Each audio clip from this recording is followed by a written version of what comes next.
welcome. Today we are going to show you how to measure a few staple ingredients in the kitchen. And by staple ingredients, I am talking about a couple of ingredients here that are commonly used in many different recipes. We have here today a couple of measuring tools that we are going to be using a lot in Culinary Basics. The first one is a liquid measuring cup. The second one is a dry measuring cup. And the third one are your measuring spoons. Your measuring spoons are what we call universal, so you can measure dry ingredients in these, and you can also measure liquid ingredients in these. The difference in the first two that I showed you, the liquid measuring cup and the dry measuring cup, they're used for completely different ingredients. One for only liquids, and the other for only dry ingredients.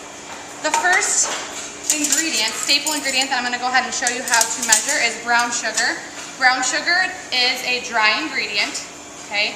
And this sugar is a little bit different than your regular table or granulated sugar, okay? It kind of clumps up very easily, and it forms little pockets in between all of the little granules. So what you have to do when you are measuring brown sugar is take the spoon that you are putting the sugar into your measuring cup with, and you have to make sure that you level it off. So an extra mound before you level off is just fine. And then you're going to take something that we use in this class called a straight edge spatula. Okay, it's not called a leveler. A lot of students always call it a leveler. You level off with a straight edge spatula, and you're going to go ahead and straighten off or level off the top of your ingredient. And then you have a perfectly measured 1 cup of brown sugar. Okay, our second ingredient that I'm going to go ahead and show you how to measure is just regular granulated white sugar. Okay, this again, just like the brown sugar, is done in a dry measuring cup. So you're going to go ahead and scoop it in.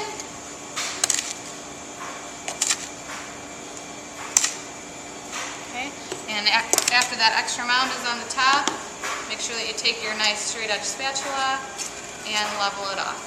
Okay, our third ingredient that I'm going to go ahead and show you how to measure in our dry measuring cup is flour. This is a staple ingredient. It's called all-purpose flour because you use this to make many baked goods and a lot of different recipes. Same thing goes as the other two ingredients. You're going to go ahead and level off so that we have an accurate measurement, and you're using your straight edge spatula to do so.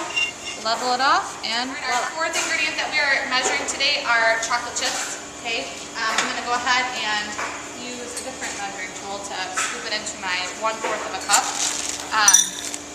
These are dry, okay, so, and it cannot be leveled. You know, it's kind of awkward to take a straight edge spatula. You don't want to do this. It's kind of awkward. You're going to knock them off. So all you have to do is simply shake it until it's at the very top to create 1/4 of a cup, or whatever measuring unit you're measuring. Okay, the fifth ingredient I will show you today on how to measure is called shortening. Shortening is a type of fat, okay?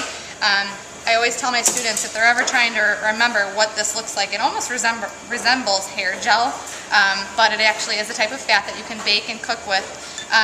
When you are measuring shortening, since it is an oily-based substance, you're going to want to make sure that you pack that in because you don't want any air bubbles in there, and you need to make sure that is an accurate measurement.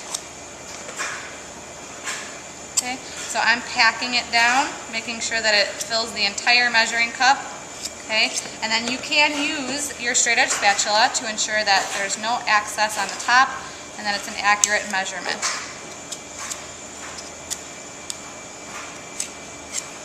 Okay, we use butter in this class for a lot of recipes, and every stick of butter in the entire world is worth 1/2 of a cup. So if your recipe asks for an entire cup of butter, you would need 2 sticks.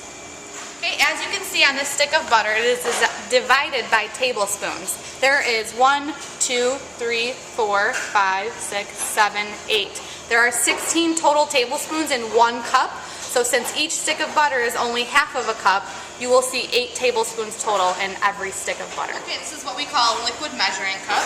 Liquid measuring cups are always made out of a clear material. These are made out of plastic. You will also see glass liquid measuring cups in your classrooms that you might use during lab.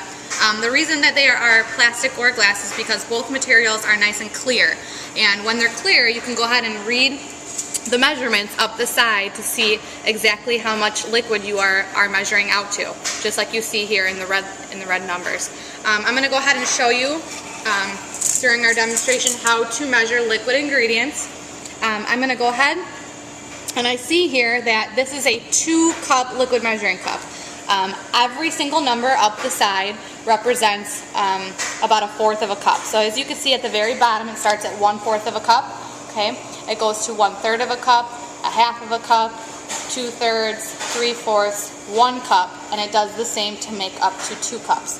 So when you are measuring liquid ingredients, you're going to want to make sure that you're always getting down at eye level to ensure that your liquid is going up to the correct line. So if I'm going to measure up to 1 cup, I'm going to keep pouring, and okay, I'm going to measure at eye level, but that means that I'm getting down, my eyes are at the exact same level as the liquid measuring cup, and I see that my water is just above that red line that represents 1 cup. So I'm going to pour a little out, measure it out at eye level again, and I'm right at my red line. So that shows me that I have an accurate measurement of 1 cup.